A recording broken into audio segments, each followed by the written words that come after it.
स्वभावो दुस्त्यजो नाथ लोकानां यद सद्ग्रह। प्रकृति के द्वारा प्राप्त स्वभाव कोई व्यक्ति छोड़ नहीं पाता।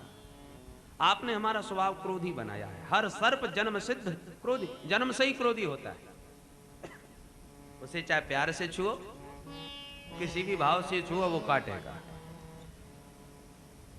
तो हमारा क्रोधी स्वभाव आपने दिया, मुख में जहर आपने भरा, तो जो आपने हमको दिया वो हमने आपको दे दिया। अब हमारी गलती कहां है?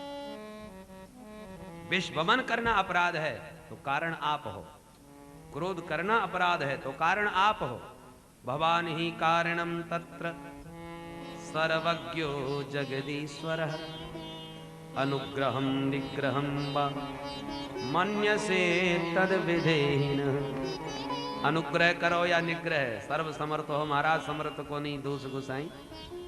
पर जो मैंने किया है उसके हेतु आप ही हो, कारण आप ही हो। अरे आपको देना ही था तो विष की जगह अमृत ही दे देते हमारे मुंह में, क्या बिगड़ता? यदि आपने हमारी मुख में विष की जगह अमृत भरा होता तो आज हम सबके लाडले होते, लोग घर घर में हमको पाला करते, सब हमारे को प्रेम करते कि एक बार काट लेगा तो हम भी अमर हो जाएंगे। इस भाव से सब हमसे प्रेम करते, आपका क्या बिगड़ जाता? पर आपने अमृत की जगह जहर भर दिया, इसलिए दुनिया के बुरे बन गए, जो देखता ही मार के फेंक देता है। कारण तो आप ही हो। भगवान बड़े प्रसन्न। भाई काली नांग, तुम तो बड़े होशियार मालूम पड़ते हो, घुमा फिरा के तुमने हमको ही कारण बता दिया। पर सुनो, मानते हैं हम तुम्हारी बात। यदि हमने तुम्हें सर्प योनि दी, मुख में जहर दिया, तो रहने के लिए रमणक द्वीप भी तो दिया है। अपने रमणक द्वीप को छोड़ करके, अपने घर को छोड़ करके दूसरे के घर में गंदगी फेंको, दूसरा का घर गंदा करो, क्या ये अपराध नहीं? काली नांग बोला, हाँ महाराज ये अपराध तो है, परंतु इसका भी कारण आपका वाहन गरुड़ है। वो गरुड़ आता है रमणक द्वीप में, हजारों सर्पों को मार खा जाता है। मुझे जब ये पता चला कि सौबरी मुनि ने गरुड़ को शाप दिया है कि यमुना तट पर किसी जीव की हिंसा यदि गरुड़ ने करी तो गरुड़ मर ही जाएगा, मारा जाएगा। मुझे जब इस बात का पता चला तो मैंने फायदा उठाया और परिवार के साथ दौड़ करके यमुना के तट में प्रविष्ट हो गया।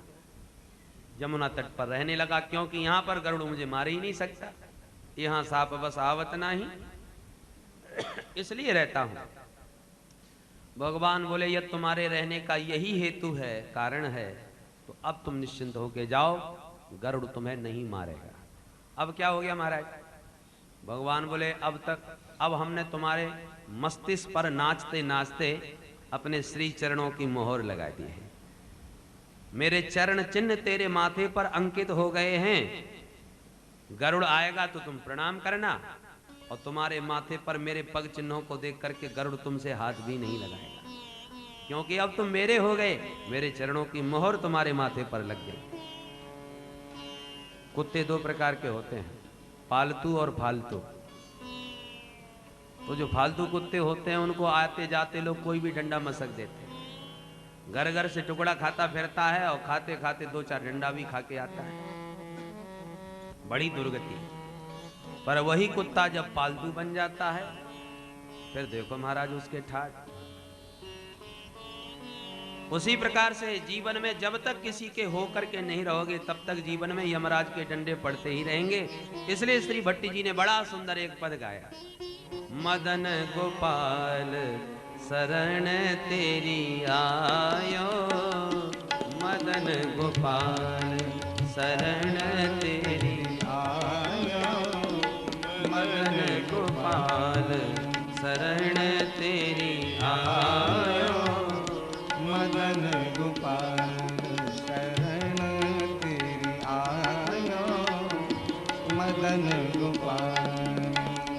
चरण कमल की सेवा दीजय, चरण कमल की सेवा दीजय, चरण कमल की सेवा दीजय, चरण कमल की सेवा दीजय,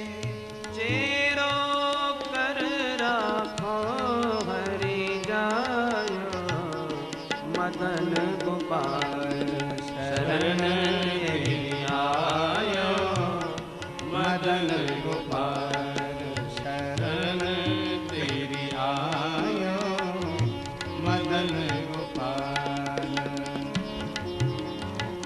धन धन मात पिता सुत बंधु, धन धन मात पिता सुत बंधु, धन धन मात पिता सुत बंधु, धन धन मात पिता सुत बंधु, धन जननी जिन गोद खिलायो, धन जननी जिन गोद खिलायो मदन गोपाल शरण तेरी आयो, मदन गोपाल शरण तेरी आयो मदन गोपाल।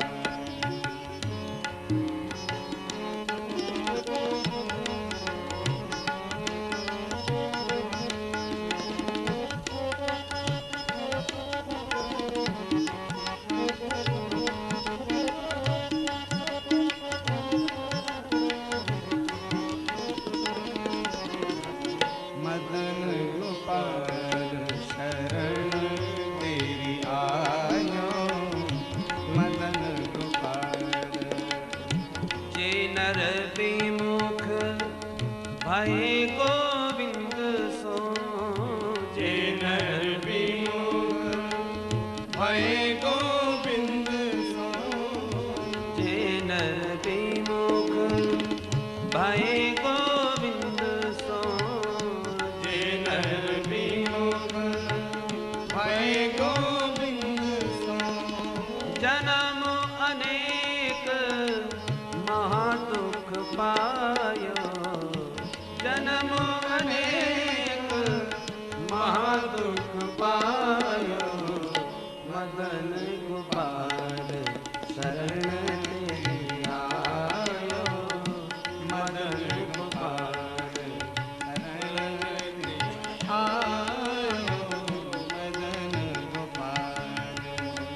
श्री भट्ट के प्रभु दियो अभय पद, श्री भट्ट के प्रभु दियो अभय पद, श्री भट्ट के प्रभु दियो अभय पद, श्री भट्ट के प्रभु दियो अभय पद। यम डर प्यो जब दास कहायो, यम डर प्यो जब दास कहायो मदन गोपाल शरण तेरी आयो, मदन गोपाल शरण तेरी आयो, मदन गोपाल। बोल बाल कृष्ण भगवान की की जय, काली मर्दन भगवान की जय, पूज्य पास श्री स्वामी जी महाराज की जय। जय जय श्री राम। भगवान कहते हैं कालिए अब तुम निश्चिंत होकर के निकल जाओ यहाँ से, गरुड़ तुम्हें नहीं मारेगा, क्योंकि अब तक तुम फालतू थे, पर अब तुम मेरे हो गए हो कि मेरे चरणों की मोहर तुम्हारे माथे पर लग गई है, मेरे चरण चिन्हों से विभूषित तुम्हारा मस्तिष्क हो गया है। और पालतू कुत्ते पिटते हैं फालतू, पर जब पालतू बन जाते हैं तो बड़े लाडले हो जाते हैं। पर पता कैसे चले पालतू है या फालतू? गले में पट्टा भी तो पड़ा होना चाहिए, कुछ चिन्ह भी तो दिखे कि हाँ किसी का है। उसी प्रकार से ये जो हम तिलक धारण करते हैं, कंठी धारण करते हैं, भगवान के नाम की कंठी, भगवान के नाम का तिलक, तो दूर से देखते ही पता चल जाता है ये किसका है, वैष्णव है, शैव्य है, शाक्त है, कौन है? तो भगवान शिव को या राम को, श्याम को, शक्ति को, जिसको चाहो अपना मालिक मान लो, किसी के दरबार से जुड़ जाओ, फालतू घूमोगे तो यमराज के डंडे पड़ेंगे। जे नर विमुख भये गोविंद सो, जन्म अनेक महादुख पायो।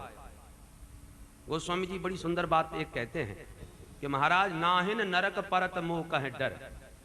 भगवान से कहते हैं प्रभु मुझे नरक में डाल जाने का बिल्कुल डर नहीं। भगवान बोले तुम पहले सदस्य हो जो ऐसा बोलते हो। नरक के नाम से दुनिया घबराती है, तुम्हें डर नहीं लगता? गोस्वामी जी कहते हैं प्रभु डर तो लगता था, पर जो लोग पहली बार जेल में जाते हैं उन्हें बहुत डर लगता है, और आए दिन जो हवा खाते रहते हैं जेल की वो अभ्यस्त हो जाते हैं, उन्हें फिर डर नहीं लगता, बड़े आनंद से जाते हैं। उसी प्रकार से जो एक दो बार गया हो वो डरे, पर मैं तो जन्म जन्मांतर का भटका हूं, अब मुझे नरक में जाने से डर नहीं रहा। तो हमें क्या सुना रहे हो, हमसे क्या चाहते हो? बोले सरकार आपको इसलिए सुना रहा हूं कि अब तक नरक में गया तो कोई बात नहीं, फालतू था, परंतु अब लोग मुझे राम भक्त कहने लगे हैं, आपका नाम जुड़ गया है मेरे साथ।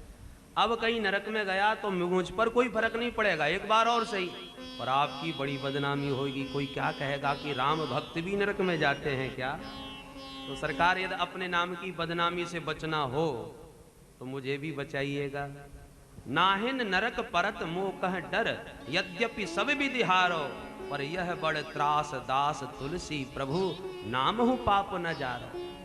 संसार में कोई ये ना कहे कि प्रभु के नाम की तो बड़ी महिमा सुनी थी, क्या नाम ने भी पाप नहीं चलाए और तुलसी को नरक जाना पड़ा? इसलिए आपके नाम की कहीं बदनामी ना हो, सो आपको सुना रहा हूं महाराज।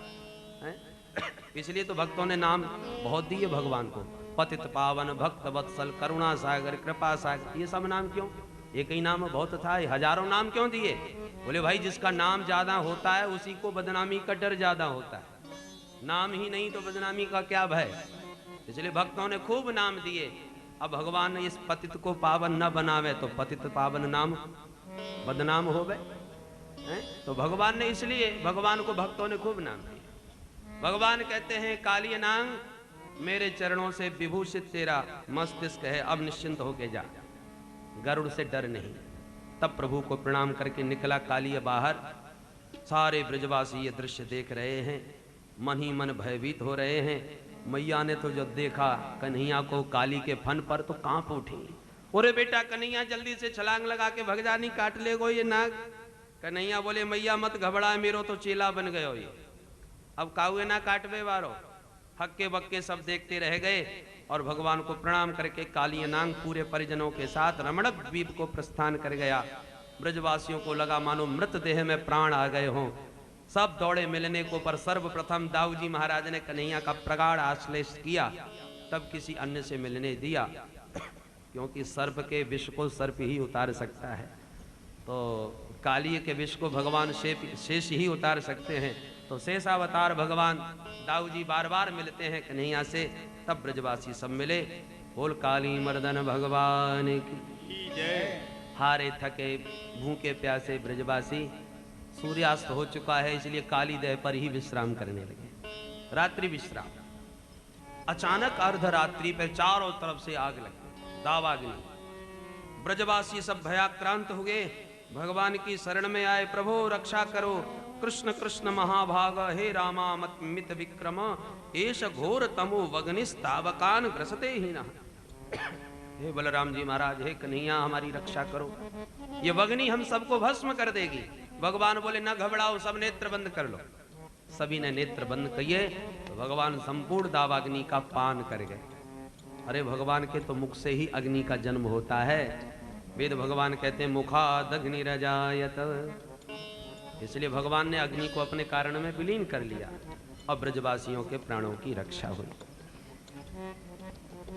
सुखदेव जी कहते हैं परीक्षित, इस प्रकार से भगवान श्री धाम वृंदावन में विविध लीला कर रहे हैं। एक बार क्रीड़ा करते हुए आप उसमें दो दल बना के खेल रहे थे, एक कन्हैया का दल, दूसरा दाऊजी महाराज का दल।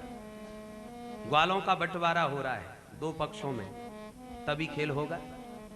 उसी समय एक प्रलंबासुर नाम का दानव गोप बन के ग्वालों में मिल गया, और जब बंटवारा हुआ तो कन्हैया के पक्ष में मिल गया। भगवान पहचान गए नकली है, पर जो भगवान के ही पक्ष में है तो अब मारें कैसे।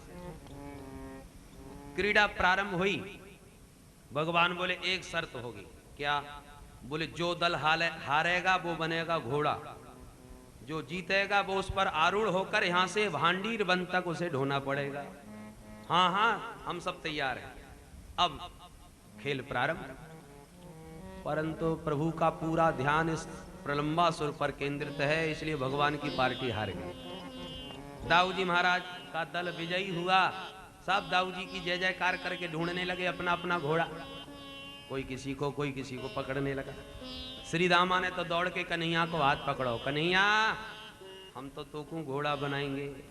कन्हैया बोले दादा ने दया कर, हम काऊ और छोटे मोटे पकड़ लेंगे। बोले ना, खेलन में को काको गुसैया,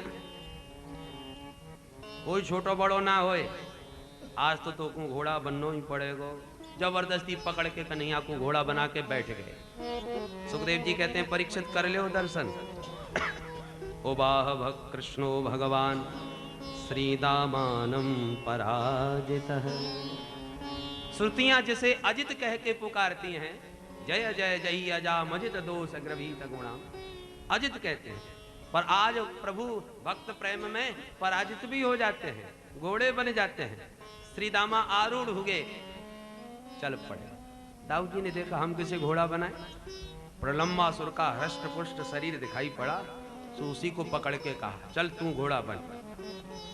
और घोड़ा बना करके आरूढ़ हो गए दाऊ जी उसके ऊपर। दाऊ जी नहीं समझ पाए ये कौन है। दाऊ जी बोले भाई घोड़ा तो हमको मिला है। कन्हैया ने इशारा किया, दाऊ जी घोड़ा तो बहुत होशियार है पर दुलत्ती ज्यादा मारता है, जरा सावधान बैठियो। दाऊ जी फिर ना समझे, अरे हमने बड़े बड़े घोड़े ठीक करे। दौड़ना प्रारंभ किया, महाराज प्रलंबासुर सबसे आगे दौड़ा। शर्त तो थी भांडीर वन तक की, पर वो तो भांडीर वन को भी छोड़ करके आगे भगता ही चला गया। दाऊ जी बोले बस कर भैया, भांडीर वन निकल गया। जब टोका तो एकदम अपना विकराल रूप इसने प्रकट कर दिया। एक क्षण को तो दाऊ जी चक्कर में पड़ गए, घोड़ा इतना लंबा चौड़ा कैसे हो गया। पुनः जब ध्यान से देखा, अरे राम राम ये तो कोई राक्षस है। तुरंत अपने स्वरूप का स्मरण करके एक मुक्का सिर में मारा, सो गोविंदाय नमो नमः। एक मुक्के में प्राण निकल गए। सबरे ग्वाला दौड़ के आए और जो ये दृश्य देखा सब घबराए। दाऊ जी बड़ी कृपा करी जो आप ही जाके ऊपर विराजमान भय। ऐसे दाऊ जी के हाथों प्रलंबासुर का अंत हुआ। जब गायों को लेकर के भगवान वन में गोचारण करने जाते हैं, सब प्रकार की गाय, अजा गावो महिष्यश्च निर्विश्यन्त्योद वनाद वनम, जो गाय दूध दे रही हैं उनको भी चराते हैं, जो बुढ़ी हो गई हैं उनको भी चराते हैं, और जिन्होंने अभी बछड़ों को जन्म नहीं दिया ऐसी गायों को भी चराते हैं। सब प्रकार की गायों को चराते गोविंद इधर उधर एक वन से दूसरे वन में विचरण करते हैं। एक बार जंगल में भी आग लग गई, मुंजाटवी वन में, तो भगवान ने उस अग्नि का भी शमन करके गायों की रक्षा की। ग्रीष्म काल में जब भगवान गोचारण करने जाते हैं तो मेघ मंडल शीतल छाया बन करके भगवान के ऊपर छत्र तानते हुए जाते हैं। बरसात में भी ब्रज की अपूर्व शोभा हुई, परंतु जब शरद ऋतु आती है उस समय तो ब्रज की महिमा बड़ी अद्भुत हो जाती है। इत्थम सरस्वच्छ जलम पद्माकर सुगंधिना न्यविसद्वायुना वातम सगो गोपाल कोच्युतः। बरसात के बाद शरद के आते ही जलाशय एकदम स्वच्छ हो जाते हैं। बरसात में तो थोड़ी गंदगी मटमैला पानी हो जाता है, पर शरद के आते ही सब जलाशय स्वच्छ हो जाते हैं और जलाशयों में खिलते हुए पुष्पों की दिव्य सुगंध से पूरा ब्रजधाम सुवासित होता है। पद्माकर सुगंधिना, पद्मों की सुगंध से, अथवा पद्मा लक्ष्मी, भगवती लक्ष्मी स्वयं ब्रज के सुमनों को अपने कर कमलों से सजाती हैं। ब्रज के एक एक वृक्ष को, लताओं को अपने हाथ से ठीक करती हैं ताकि मेरे प्रियतम इस दिव्य वन की शोभा से प्रसन्न हो गए। और भगवान अपनी प्रिया श्री जी के कर कमलों की सुगंध से परिचित हैं, तो प्रिया के कर की सुगंध से सुवासित हो रहे हैं पुष्प पद्मा कर सुगंधिना, और उस दिव्य सुगंधि से माधव बड़े प्रसन्न हो रहे हैं। आज तो प्रभु ने उस शरद के सौंदर्य को देख करके ऐसी प्यारी मधुर बंसी की तान छेड़ी, ब्रजवासियों की कौन कहे, तीनों लोक मोहित हो गए। बंसी बजाते हुए प्रभु की कैसी अपूर्व शोभा हो रही है। आइए इस शोभा को अपने हृदय में आत्मसात करें। इसी छवि को सुनकर के सुखदेव जी की समाधि भी भंग हो गई थी। वरहापीडं नटवरवपुः कर्णयो कर्णिकारं बिभ्रदवासः कनककपिशं वैजयन्तीं च मालाम् रन्ध्रां वेणोरधरसुधया पूरयन् गोपवृन्दै वृन्दारण्यं स्वपदरमणं प्राविशद गीतकीर्तिः। मोर के पंख का मुकुट माधव के सिर पर विभूषित हो रहा है। वरहापीडम, मोर के पंख को ही क्यों धारण करते हैं? क्योंकि मयूर परम योगी कहलाता है। प्रेम पुलकित होकर के नृत्य करता है जब मयूर, तो उसके नेत्रों से जो प्रेमाश्रु प्रकट होता है, मयूरी दौड़ करके उसी अस्त्र बिंदु को पान करके गर्भ धारण करती है। ये मयूर की परंपरा है। तो भगवान भी कहते हैं उस मयूर पक्षी की भांति हम भी परम योगी हैं, हमें भोगी न समझ लीजिए। तो अपने योगिराज रूप का परिचय देने के लिए ही मानो प्रभु ने मयूर पिच्छ धारण किया। एक संत कहते हैं, बोले भगवान ने इसलिए पंख धारण किया, पंख को कहते हैं पक्ष। पक्ष को धारण करके मानो भगवान कहना चाहते हो कि बोले भाई, जब हम निर्गुण निराकार ब्रह्म के रूप में थे तब तो समदर्शी थे, हमारे लिए सब बराबर। पर भक्तों ने स्तुति करके अपने पक्ष में आकर के मिला ही लिया। हम अपनी पक्षधरता को स्वीकार करते हैं, तो पक्ष धारण करके मानो भगवान अपनी पक्षधरता स्वीकार करते हैं। समदर्शी मोय कहे सब को, और सेवक प्रिय अनन्य गति सो। नटवर भेष है, पीत पीतांबर भगवान के श्याम वर्ण पर विभूषित हो रहा है। पीतांबर क्यों धारण करते हैं? पीतांबर और कोई नहीं, मानो साक्षात वृषभानुनंदनी श्री राधा रानी ही, जो पीत वर्ण की कांति से समलंकृत हैं, वे ही पीतांबर बन के मानो घनश्याम का अंग संग प्राप्त कर रही हों। तो राशेश्वरी राधा रानी हमेशा नीलांबर ओढ़ती, मानो घनश्याम स्वयं नीलांबर धारण करके श्री राधा रानी का संस्पर्श प्राप्त कर रहे हों, और राधा रानी पीतांबर बन के घनश्याम के स्त्री अंग में समाविष्टित है।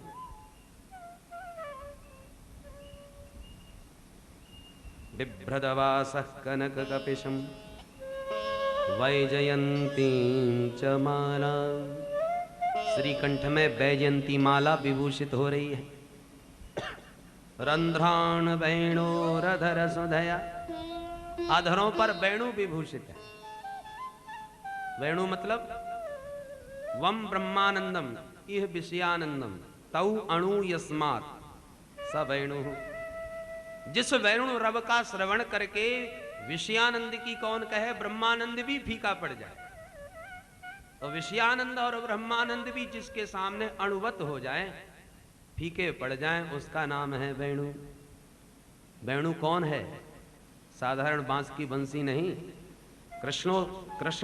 कृष्णोपनिषद में वर्णन है, रुद्रस्तु भगवान वंशः, हमारे भोले बाबा शिव शंकर ही बंशी बन के प्रकट भये हैं ब्रजमंडल में। रामावतार में आए अनंत बलवंत श्री हनुमंत लाल के रूप में, और ऐसी सेवा करी श्री राघवेंद्र की कि राम जी महाराज तो ऋणिया हो गए हनुमान। यहां तक कहते हैं, हनुमान मैं अपने प्राण दे करके भी तुम्हारे ऋण से उऋण होना चाहूं तो नहीं हो सकता, क्योंकि प्राण एक बार ही दे सकता हूं, और तुम्हारे उपकार मेरे ऊपर अनेक हैं। एकैकस्योपकारस्य प्राणां दास्यामि ते कपे। प्रति उपकार करो का तोरा, सन्मुख होय न सकत मन मोरा। ऋणिया बन गए राम जी महाराज। परंतु वे भोले बाबा जब बंसी बन के प्रकट भय ब्रज में, तो भगवान बोले अब हम आपकी सेवा करेंगे। और ऐसी सेवा करी बंसी की, यदि गोपियों को स्पृहा होती है तो बंसी से ही होती है। गोपियां तो बंसी का वैशिष्ट गाती रहती हैं, इसका नाम ही है वेणु गीत। गोपियों का पहला गीत है ये वेणु गीत। सखी, भगवान की बंसी से सारा ब्रजमंडल ही नहीं, तीनों लोक मोहित हो रहे हैं। इति वेणुरवं राजन सर्वभूत मनोहरम श्रुत्वा ब्रज स्त्रियः सर्वा वर्णयन्त्यो भिरे भिरे। सब गोपियां एकत्रित होकर कन्हैया की बंसी की तान सुनकर उसकी महिमा गाती है। अब देखिए, कन्हैया गायों के बीच बंसी बजा रहे हैं वन में, और गोपियां सुन रही हैं घर में। पर जब वर्णन करती हैं तो इतनी तन्मय हो जाती हैं कि कन्हैया प्रत्यक्ष दृष्टिगोचर होने लगते हैं। आप उसमें कहती हैं, सखी देखो आंखों का फल ये खड़ा है सामने। नेत्र प्रभु इसलिए देते हैं कि एक बार इस मधुर छवि का दर्शन करके तो देखो। अक्षण्वतां फलमिदं न परम विदाम सख्य पशूननु विवेशयतोर्वयस्यै वक्त्रं व्रजेश सुतयोरनुवेणुजुष्टं यैर्वा निपीतमनुरक्त कटाक्ष मोक्षम। अक्षण्वताम इदम फलम, आंखों का यही फल है सखी, देख लो। इतना तादात्म्य हो गया कि प्रभु प्रत्यक्ष दृष्टिगोचर होने लगे। सखी, मोर मुकुट की लटक को जो देखे सो आंख, और जो ना देखे लटक को आंख नाए सो पांख। वो नेत्र मोर पंख के समान व्यर्थ हैं जो इस रूप माधुरी को नहीं निहारते। बरहायते ते नयने नराणाम लिंगानि विष्णु न निरीक्षतो। सखी, हमारे गोविंद का ये नट नागर वेश कितना सुंदर सबको आकर्षित कर रहा है।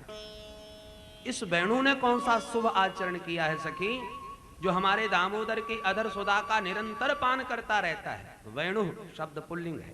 अयम वेणु, ये जो वेणु है, भगवान जाने कौन सा सुकृत किया है, जो हम गोपियों का जिस अधरामृत पर अधिकार है उसे ये वेणु पान किया जा रहा है। सखी, वेणु के इस सौभाग्य को देख करके ये सरोवर कितना प्रसन्न हो रहा है। सरोवर क्यों?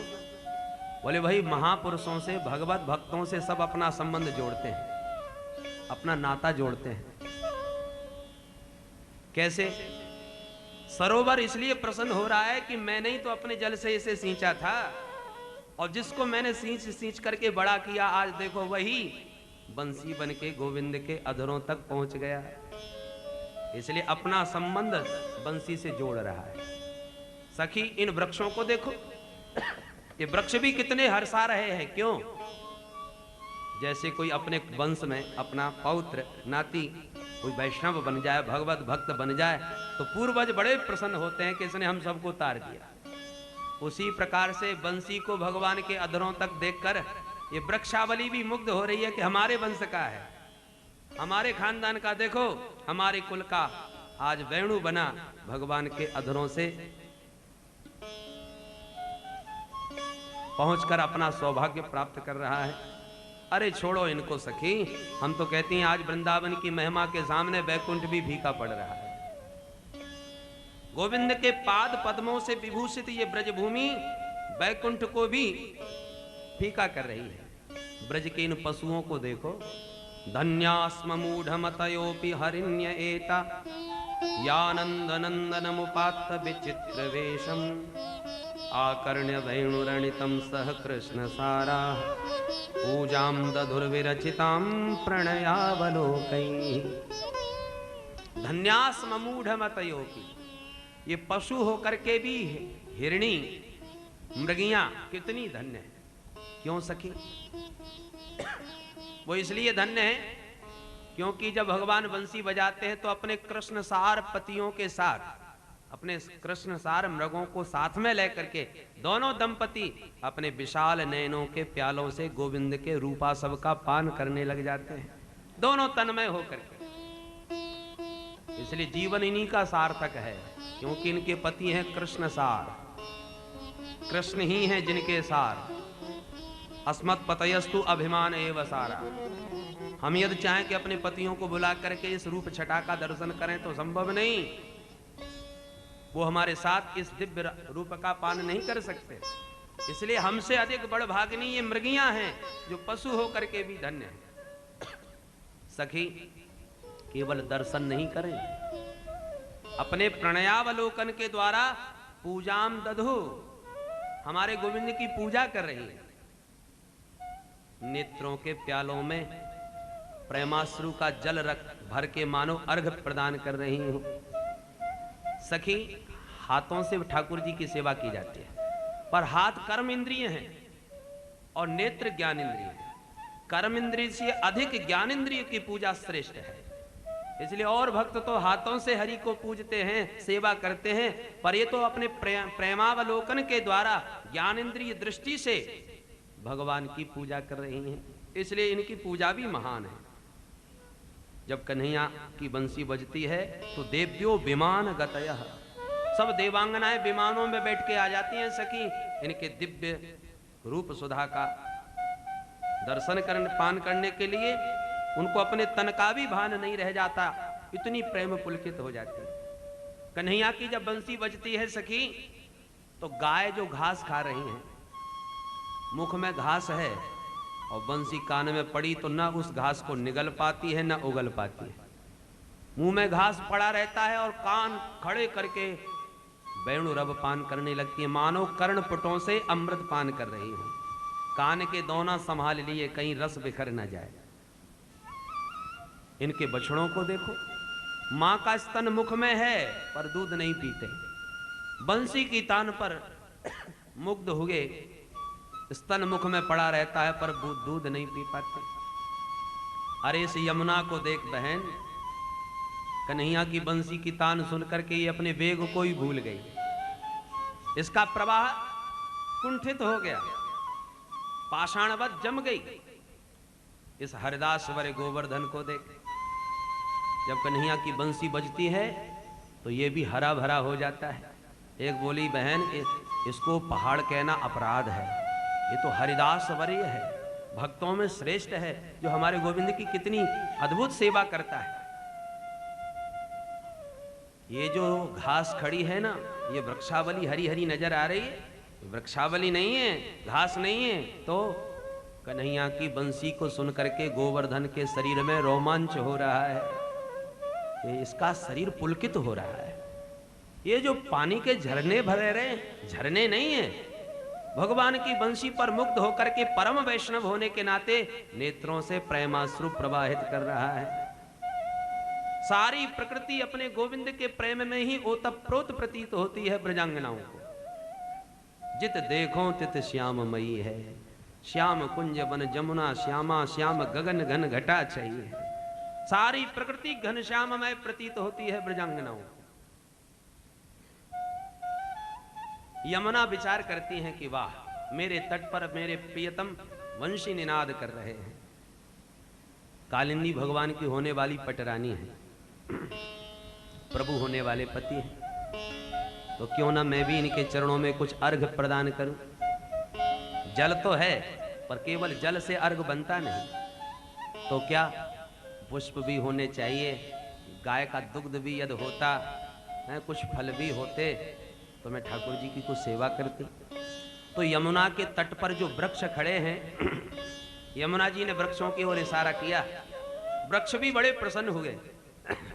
वृक्ष चाहते हैं कि हमारे पास पत्र पुष्प फल सब कुछ है, और दुर्भाग्य से पैर नहीं है, इसलिए सब कुछ होकर के भी प्रभु की पूजा करने के लिए वहां जा नहीं सकते। यमुना ने कहा तो मुझे दो, मैं तुम्हारी सामग्री प्रभु तक पहुंचाए देती हूं।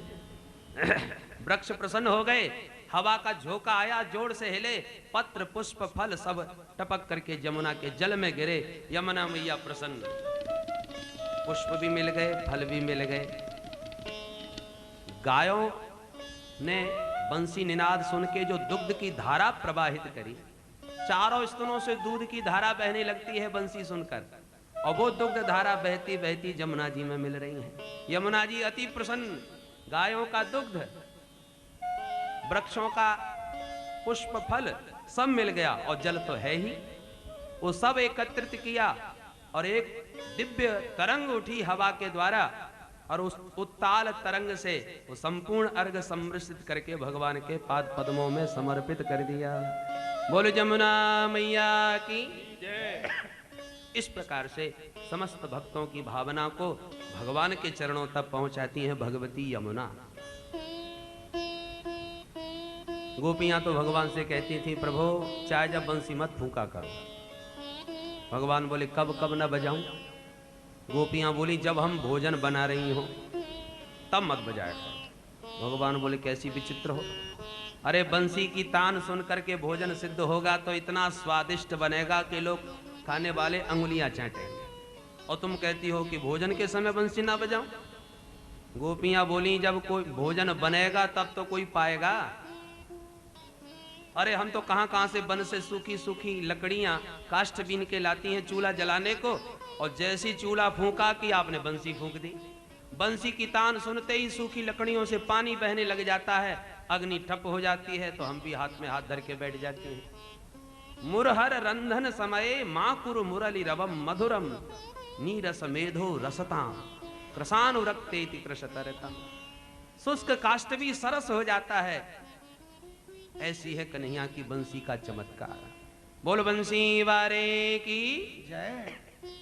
श्याम तेरी बंसी बजे धीरे धीरे, श्याम तेरी बंसी बजे धीरे धीरे, बजे धीरे धीरे श्री यमुना के तीरे, बजे धीरे धीरे श्री यमुना के तीरे। कान्हा तेरी मुरली बजे धीरे धीरे, कान्हा तेरी मुरली बजे धीरे धीरे, श्याम तेरी बंसी बजे धीरे धीरे, श्याम तेरी बंसी बजे धीरे धीरे। इत गोकुल उत मथुरा नगरी, इत गोकुल उत मथुरा नगरी, इत गोकुल उत मथुरा नगरी, इत गोकुल उत मथुरा नगरी। बीच में यमुना बहे धीरे धीरे, बीच में यमुना बहे धीरे धीरे, श्याम तेरी बंसी बजे धीरे धीरे, श्याम तेरी बंसी बजे धीरे धीरे। इत मधु मंगल उत श्री दामा, इत मधु मंगल उत श्री दामा, इत मधु मंगल उत श्री दामा, इत मधु मंगल उत श्री दामा। बीच में कान्हा चले धीरे धीरे, बीच में कान्हा चले धीरे धीरे, श्याम तेरी बंसी बजे धीरे धीरे, श्याम तेरी बंसी बजे धीरे धीरे। इत में ललिता उत में पिसाखा, इत में ललिता उत में विशाखा, इत में ललिता उत में पिसाखा, इत में ललिता उत में विशाखा। बीच में राधा चले धीरे धीरे, बीच में राधा चले धीरे धीरे, श्याम तेरी बंसी बजे धीरे धीरे, श्याम तेरी बंसी बजे धीरे धीरे। कदम की डाली पे झूला पड़ो है, कदम की डाली पे झूला पड़ो है, कदम की डाली पे झूला पड़ो है, कदम की डाली पे झूला पड़ो है। राधा और कान्हा झूले धीरे धीरे, राधा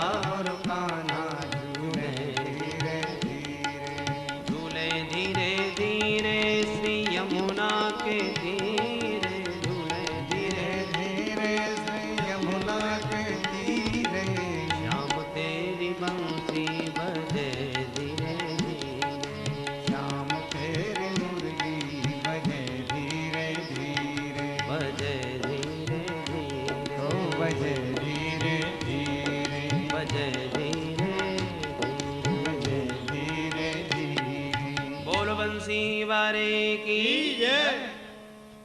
शरद के बाद आई हेमंत ऋतु। हेमंते प्रथमे मासी नंद ब्रज कुमारिका चेरुर्हविष्यं मुञ्जाना कात्यायन्यर्चन व्रतम। हेमंत ऋतु के प्रथम मास अर्थात मार्गशीर्ष। सब गोपियां नित्य ब्रह्म मुहूर्त में जाग करके यमुना स्नान करके कात्यायनी मां की उपासना करके वरदान मांगती हैं, हे मातेश्वरी नंद नंदन श्री कृष्ण ही हमें पति रूप में प्राप्त हो, ऐसा वरदान दीजिए।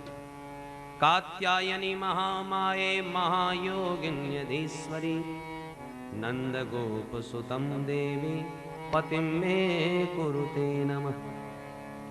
एक दिन प्रभु ने लीला रची और इनके पीछे पीछे यमुना तट पहुंच गए।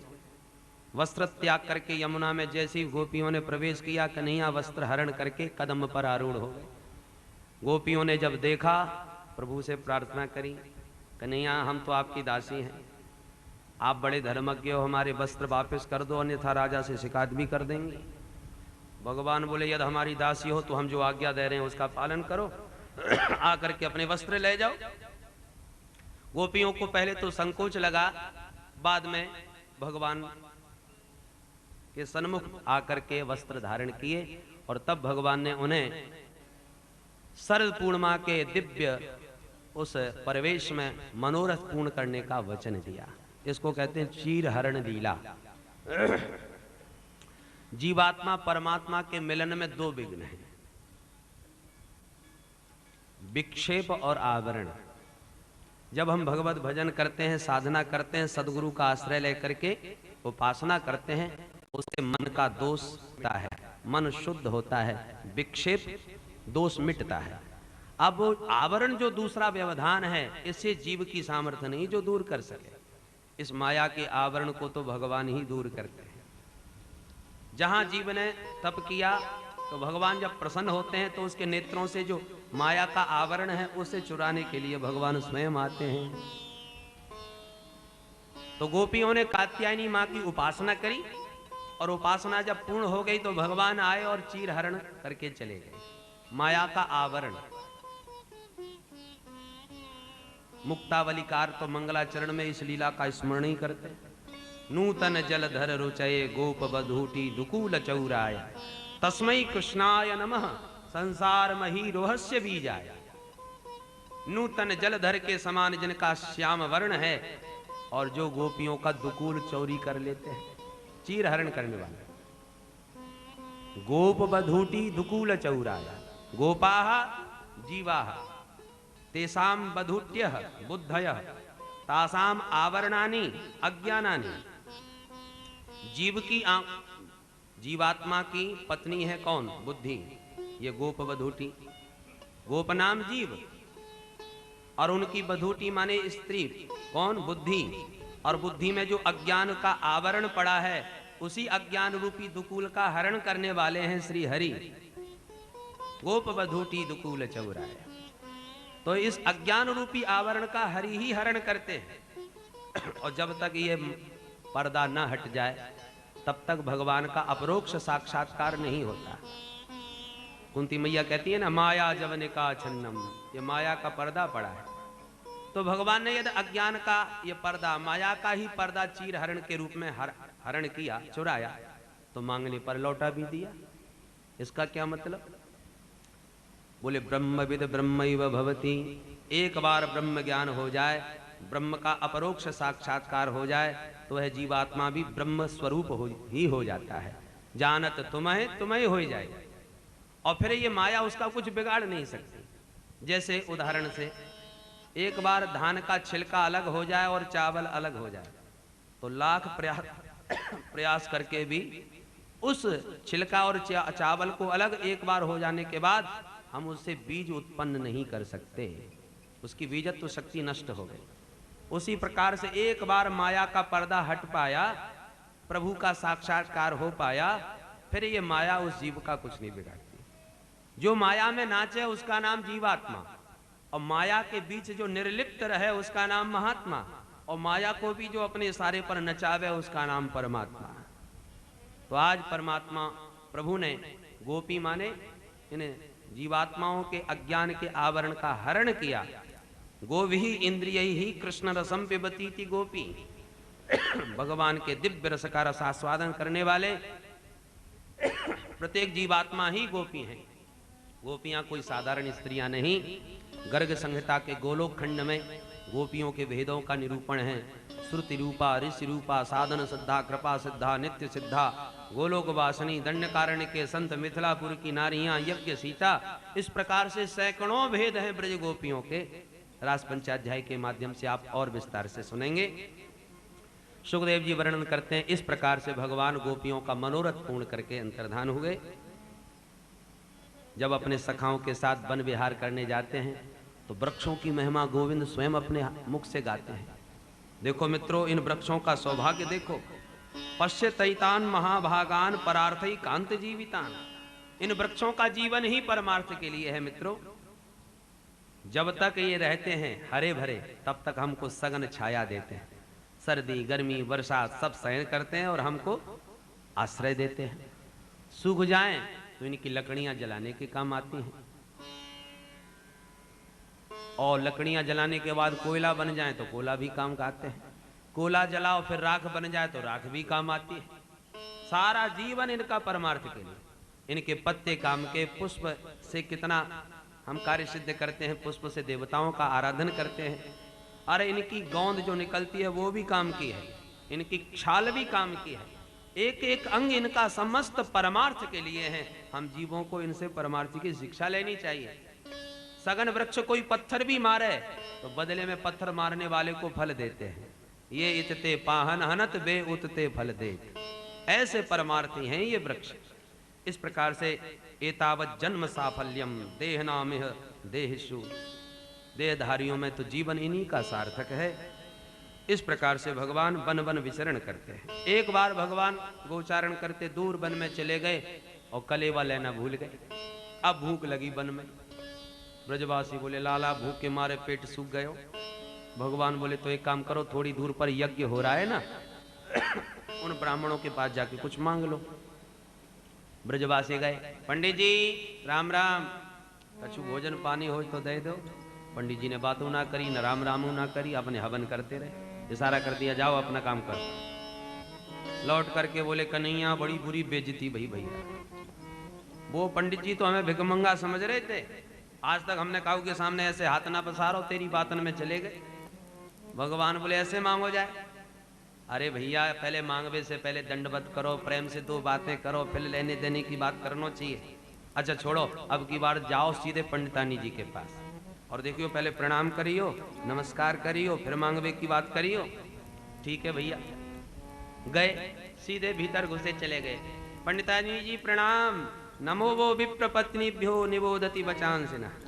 अरे आओ आओ भैया, आओ, कैसे आओ भयो? बोले, इतो विदूरे चरते कृष्णे नेहे सीता वयम।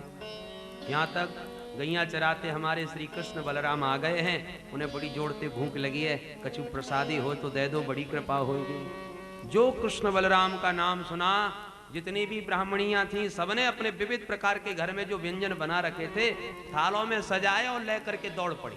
चलो चलो, कहाँ हैं? ग्वाला बोले, आओ हमारे साथ। ब्राह्मणों ने देखा ये सब कहाँ जा रही हैं। इशारा करते हैं, स्वाहा करते करते, कहाँ जा रही हो? देवियों ने एक ना सुनी, बैठे रहो, अब हाल आ रही है। सीधी पहुंची भगवान के सन्मुख। श्याम वर्ण की दिव्य आभा प्रभा देख करके प्रसन्न हो गई। भगवान ने भी स्वागत किया। स्वागतम वो महाभागा आश्यताम करवाम किम।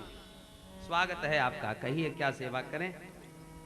प्रसाद सामने रख दिया, भोजन का थाल। भगवान आए, बोले, भाई ब्रजवासी आओ, प्रेम से पाओ। सब ब्रजवासियों ने मिलजुल के बड़े प्रेम से प्रसाद पाया। भगवान बोले, देवियों अब प्रेम से जाओ। बोले, महाराज अब कैसे जाएं? हमारे तो पतिदेव भी अब हमें स्वीकार नहीं करेंगे। हम तो उनकी आज्ञा लिए बिना, उनकी बात सुने बिना भगी आई। और पतिदेव ही जब बात नहीं करेंगे, कुटुंबी भी जब हमको नहीं अपनाएंगे, तो अन्यों की तो बात ही छोड़ दो। किस मुंह से लौटें, कहाँ जाएं? भगवान बोले, निश्चिंत रहो, जिस पर हमारी कृपा दृष्टि है उस पर तो सभी कृपा करने लग जाते हैं। जाओ तो सही। जो आज्ञा प्रभु। लौट करके ब्राह्मणियां सब घर आई। पंडित जी बड़े लाल पीले हो रहे थे, कहाँ गई थी? परंतु जब उन्होंने कहा महाराज जिनको तुम अग्नि के द्वारा स्वाहा स्वाहा करके खिला रहे थे, हम उसी परमात्मा को प्रत्यक्ष भोजन करा के आई हैं। अब ब्राह्मणों को बड़ा अपने आप पर पश्चाताप हुआ। अरे राम राम, धिक्कार है ऐसी योग्यता के लिए। तमाम वेद मंत्रों का अध्ययन किया, गुरुकुल में रह के वर्षों तक विद्या अध्ययन किया, और देखो जो ना कहीं पढ़ने गई, जो ना मंत्र जाने ना तंत्र जाने, उनको भगवत साक्षात्कार प्रत्यक्ष हो गया। और हम यहाँ बैठे बैठे स्वाहा स्वाहा करते रहे। दिग जन्म नस्त्रित विद्याम दिग्व्रतम दिग बहुज्ञताम दिग कुलम दिग क्रिया दाक्षम विमुखा ये त्वधोक्षजे। जिन्होंने हमें प्रभु से विमुख कर दिया, ऐसी सब क्रियाओं के लिए धिक्कार है। बार बार अपने को धिक्कारा और अपनी देवियों की महिमा का गान किया। परीक्षित बोले कि वो भी चले जाते दौड़ करके, धिक्कारते क्यों रहे? हर दौड़ करके वो भी दर्शन करे आते। बोले ना, कंसाद भीता न चाचलन, कंस के डर के मारे उनकी हिम्मत ना पड़ी कि जाके हम मिले आ गए। ब्राह्मणियों को किसी का डर नहीं लगा तो प्रत्यक्ष दर्शन करके आए। इस प्रकार से भगवान ने ब्राह्मण पत्नियों पर भी अनुग्रह किया। पर एक दिन प्रभु ने क्या देखा कि आज सवेरे से मैया नहा धो के तैयार होके बड़े सुंदर सुंदर पकवान बनाए, बड़े सुंदर व्यंजन। सुगंध पाके भगवान भी आ गए। मैया बड़ी मिठाइयां बन रही हैं, मेरे मुंह में पानी आ गया, 2-4 मूंगियां खवाए थे। मैया बोली खबरदार, आज जय जय है, जब घर में जय जय है जाएगी तब काहुए कछु खावे को दी हो जाएगा। कन्हैया बोली मैया ये जय जय कौन सी बलाए है? मैया बोली मोह फुर्सत ना है वो सब बतावे कि तू जाके अपने बाबा से पूछ लियो। कन्हैया बेचारे बाहर आए, देखे तो नंद बाबा बूढ़े बड़े ब्रजवासियों के बीच बैठे इंद्र पूजा की व्यवस्था की चर्चा कर रहे हैं। इतने में आ गए भगवान, बड़े प्रेम से लाला को गोदी में बैठा के बोले क्या बात है बेटा, कैसे काय को मुंह काय को लटका रखो है? कन्हैया बोले बाबा पहले ये बताओ आज कौन की जय जय होगी अपने घर में? कथ्यताम में पितः कोयम संभ्रमो संभ्रमो वा उपागतः किम फलम कस्य चोद्देशः केन वा स्वाध्यते मखः। आज कौन की पूजा होगी? बाकी पूजा से हम ब्रजवासियों को क्या फायदा होगा? क्या उद्देश्य है बाकी पूजा को बताओ। नंद बाबा बोले लाला तू कल को छोरा इन बातों को का समझे, जा तू खेल कूदा। ना है बाबा हम बहुत समझदार रह गए, आप बताओ तो सही। नंद बाबा बोले तो सुन बेटा, परजन्यो भगवान इंद्रो मेघास्तस्यात्ममूर्तयः तेभिवर्षन्ति भूतानां प्रीणनम जीवनम पयः। बेटा कन्हैया हम प्रति वर्ष कार्तिक कृष्ण अमावस के दिन इंद्र की पूजा किया करें। आज वही अमावस दीपावली को दिन सो मिठाइयां बन रही हैं इंद्र के पूजा के ताई। कन्हैया बोले बाकी पूजा से फायदा क्या होगा? नंद बाबा बोले फायदा ये होगा कि इंद्र प्रसन्न होकर के मेघन को पानी बरसावे को आदेश देंगे, और जब पानी बरसेगा तभी तो हरी घास उगेगी, और हरी घास होएगी तभी तो गैया घास खा के हमको दूध देंगी। और कहीं सूखा पड़ गया हो तो गैया भूखी मरेंगी तो हमारा तो सारा व्यापार ठप्प है जाएगा। 9 लाख गैया कहाँ से खवाएंगे? अच्छा ये बात है बाबा, तो एक बात पूछूं? बोले हाँ पूछ। बोले आधे ग्वाला पूजा कर दें और आधे ना करें, तो जिन्होंने पूजा करी है का उन्हीं के खेतन में इंद्र पानी बरसाएगा। अब नंद बाबा चक्कर में पड़ गए। देख बेटा कन्हैया मुंह पे जाना बहस कर वो ना आवे। हमारे बाबा पर बाबा न जाने कितनी पुरानी पीढ़ी अंत ये परंपरा चली आ रही है, सो हम निभाए रहे। अब का होएगा का ना होएगा या झगड़े में हम ना पड़े, तू अपने मन की बात बता, तेरे मन में का है? भगवान बोले बाबा तो मैंने बड़ो सत्संग कियो है, बड़े बड़े महात्मा एक ही बात कहें, कर्मणा जायते जंतु कर्मणैव विलीयते सुखम दुखम भयम क्षेमम कर्मणैवाभिपद्यते।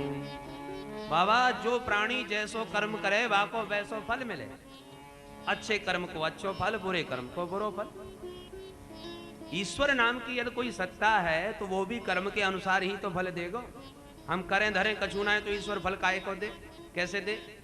ईश्वर तो भंडारी की तरह है, बढ़िया बढ़िया सामान दो, वो भोजन सिद्ध करके बढ़िया सो भोजन बना के आपको दे दे, और ले दे कछू नहीं तो सूखे सर्राटे से भोजन थोड़ी बन जाए। इसलिए बाबा हमारो काम है शुभ कर्म करवो, तो फल तो हमें अच्छे कर्म को मिलेगो ही मिलेगो। महेंद्र किंग करिष्यति, इंद्र क्या करेगो?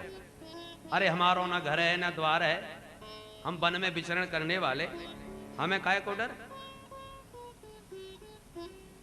तो लाला हम करें का ये तो बता। बोले बाबा मेरी बात मानो, तो आपने जितने भी ये व्यंजन बनाए हैं ना, और बढ़िया बढ़िया बनाओ, पर पूजा मेरे देवता की करो। कौन है भैया तेरो देवता? बोले गो विप्रानल पर्वतान, ये गाय है, ब्राह्मण है, अग्नि देवता हैं, और ये पर्वत खंड है, ये सब प्रत्यक्ष देवता हैं। इसलिए बाबा पच्यंताम विविधा पाका सुपांता पायसादय, बढ़िया बढ़िया व्यंजन बनाओ और इन देवता जो प्रत्यक्ष देवता हैं इनको भोग लगाओ, इनकी पूजा करो। इंद्र की पूजा से कछु ना हो। अच्छो लाला, बाबा ने सबरे ग्वालन से परामर्श लियो, भैया आप लोग बताओ या छोरा की बात मानी जाए कि ना। मीटिंग भई भैया, कछु ने हाँ करी, कछु ने ना करी। कछु कहे भैया या छोरा की बात में का इतने पुरानी परंपरा तोड़ देंगे हम 1 मिनट में, भाई ये बात हमारी समझ में ना आवे। परंतु निर्णय कोई ले ही ना पावे, पूजा कौन की हो गई। अमावस ऐसे ही बीत गई बिना पूजा के। दूसरो दिन भयो, नंद बाबा बोले भैया कछु को तो निर्णय ले ही लो, अब कौन की पूजा करेंगे। अंत में सबने निर्णय यही लियो मिलजुल के, इंद्र की पूजा वर्षन से करते आ रहे, एक दिन आया कन्हैया की बात मान के यही के देवताएं पूज के देख लो। ठीक है भाई, पक्का निर्णय हो गया। और कार्तिक शुक्ल प्रतिपदा के दिन गोवर्धन की पूजा का निर्णय सर्वसम्मति से पारित हुआ। कहा खाएगो तेरो देवता? कन्हैया बताए दे। भगवान बोले बढ़िया से बढ़िया 56 प्रकार के व्यंजन बनाओ, देख लो प्रत्यक्ष प्रकट होके दर्शन देगो। विविध प्रकार के व्यंजन देवताओं ब्रजवासियों ने सब बना के तैयार किए और थालों में सजा करके ले आए। देख कन्हैया कितने सुंदर व्यंजन, देख देख के भगवान बड़े प्रसन्न हो रहे हैं। पूड़ी पकौड़ी कचौड़ी मगौड़ी रसगुल्ला रसमलाई लड्डू जलेबी कलाकंद बर्फी इमरती रबड़ी, भगवान जाने कितनी सारी मिठाइयाँ। बोल नंद के लाला की, गोवर्धन नाथ की। विविध व्यंजनों को लेकर के चल पड़े और गोवर्धन की तलहटी में जाके धूमधाम से पूजन प्रारंभ किया। कहाँ है भैया देवता? भगवान बोले ये बैठे हैं 7 कोस के। अरे भगवान इतना बड़ो देवता, कैसे करें पूजा? भगवान बोले हम हैं पुजारी, जैसे कहें वैसे करो। सबसे पहले देवता को स्नान कराओ। ग्वाला सब ले ले, घड़ा पानी के भर भर के लावे लगे। अब ये शालिग्राम भगवान थोड़ी हैं जो 100 ग्राम पानी में डुबकी लगाए ले। बड़े बड़े घड़ा पानी के भर के लाए। हाँफते भाई ग्वाला बोले कन्हैया तेरे या देवता पे हजारन घड़ा पानी पटक दियो, या देवता की मूछों गीली ना भाई। ये 7 कोस को देवता कब तक नहवावे? भगवान बोले एक काम करो, देवता से प्रार्थना करो तो मेरो देवता गंगा मैया यही प्रकट कर देगा। अच्छा भैया। और इधर कन्हैया ने मन ही मन गंगा जी का आह्वान किया तो मानसी गंगा की धारा प्रकट भई। बोल मानसी गंगा की जय। ब्रजवासी बड़े प्रमुदित हो रहे, कन्हैया गजब कर दियो या देवता ने गंगा की धारा प्रकट कर दी हमारे बीच। अब बड़े प्रेम से हर हर गंगे करके स्नान करायो।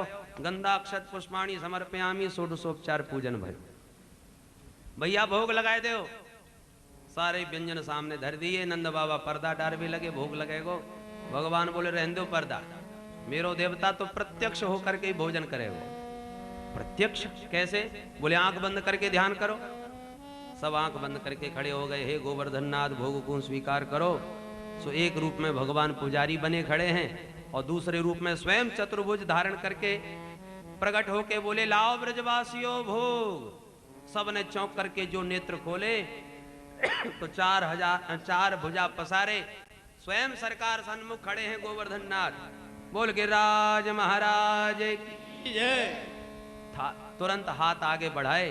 ब्रजवासी अचंभित उठा उठा के थाल भोजन के देवे लगे और सबरी थाली 1 मिनट में खाली होती चली गई। सारे व्यंजन पाते चले जा रहे हैं। देखने वाले आश्चर्य में पड़ गए ब्रजवासी। कन्हैया गजब है गयो भैया। इंद्र की पूजा करते सफेद दाढ़ी है गई, परवाह ने तो आज तक दर्शन ना दिए। पर धन्य है ये देवता जो एक दिनामी प्रसन्न है कि प्रकट होके मांग के पावे लगो। आज के बाद तो या तेरे देवता की यही पूजा पक्की। मैया भी बड़ी प्रसन्न हो रही है। कन्हैया ये तेरो ही देवता है? बोले हाँ मैया। बोले एक बात पूछूं? हाँ पूछ ले मैया। बोले लाला बड़ी देर से या देवता को मैं देख रही हूँ, मुकु तेरी शकल और तेरे देवता की शकल एक सी मालूम पड़े। कन्हैया बोले मैया जा गैया को दूध मैं पीऊँ, भाई गैया को दूध देवता को पिवाऊँ। सो एक ही गैया को दूध पीते एक ही शकल के है गयो। और भैया जैसो तू कन्हैया वैसो ही तेरो देवता। कन्हैया बोले मैया परिक्रमा और लगा लो 7 कोस की, यदि प्रेम से परिक्रमा लगाई तो मेरो देवता सबरे मनोरथ पूर्ण कर दे। हाँ जरूर लगाएंगे। सबने मिलके प्रेम से परिक्रमा लगाना प्रारंभ किया। आइए 2 मिनट में हम भी परिक्रमा लगा के आए, सारे मनोरथ घर बैठे पूर्ण हो जाएं। तेरो सब संकट मिट जाए, तू पूजा कर गोवर्धन की। तेरो सब संकट मिट जाए, तू पूजा कर गोवर्धन की। तू पूजा कर गोवर्धन की, परिक्रमा दे मेरे गिरवर की। तू पूजा कर गोवर्धन की, परिक्रमा दे मेरे गिरवर की। हो तेरो जन्म मरण मिट जाए, तू पूजा कर गोवर्धन की। तेरो जन्म मरण मिट जाए, तू पूजा कर गोवर्धन की। सब मिल प्रणाम पहले की जय, सब मिल प्रणाम पहले कीजिए, गिरिराज हृदय में धर लीजय। गिरिराज हृदय में धर लीजिए। चलो मन में प्रेम बढ़ाए, शोभा निरखो तुम यावन की।